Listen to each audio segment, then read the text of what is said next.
প্রত্যেকটা মানুষের লাইফেই কিছু না কিছু স্বপ্ন থাকে যেটা কিনা সে নিজের টাকায় করতে চায়। আলহামদুলিল্লাহ আমার এই স্বপ্নের মধ্যে একটা স্বপ্ন পূরণ হয়ে গেল, সেটা হলো নিজে ইনকাম করা। আর এই ইনকাম করার পেছনে একটা গল্প আছে, সেটা না হয় অন্য একদিন শেয়ার করব। আজকে বলছি ফেসবুকে টাকা তুলতে গিয়ে কী ঝামেলা পোহাতে হলো এবং কী আইডিয়া হলো সেটাই আপনাদের সঙ্গে শেয়ার করব। হ্যালো এভরিওয়ান, আসসালামু আলাইকুম। যারা নতুন আছেন প্লিজ ভিডিওটা না টেনে না স্কিপ করে দেখবেন, ঠিক আছে?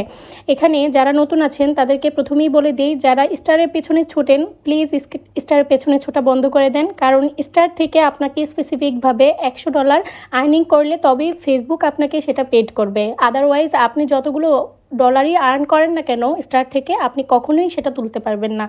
আর আরেকটা কথা, এখানে আমি যখন ব্যাংকে গেলাম, আমি যেহেতু ফার্স্ট টাইম টাকাটা তুলছি, তো সেক্ষেত্রে আমাকে অনেক টাইম ওয়েট করতে হয়েছে, অনেক ভেরিফিকেশন আমাকে দিতে হয়েছে, অনেক যেটা মেন অফিস ছিল ঢাকায়, সেখানে ওরা বারবার কল দিয়ে এটা কনফার্ম করছিল যে আসলেই এটা আমার অ্যাকাউন্ট কিনা।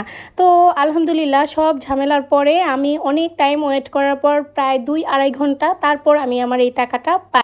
যারা নতুন আছেন, যারা নতুন কাজ শুরু করেছেন, 1-2 মাস কাজ করেই আপনারা ভাবছেন এইভাবে টাকা তুলতে পারবেন, তাদের জন্য একটা বার্তা হলো আপনারা ধৈর্য ধরে নিজের অরিজিনাল ভয়েসে এবং আপনার নিজের ফোনে ভিডিও মেক করেন এবং আপলোড করতে থাকেন, ইনশাল্লাহ সফলতা পাবেন।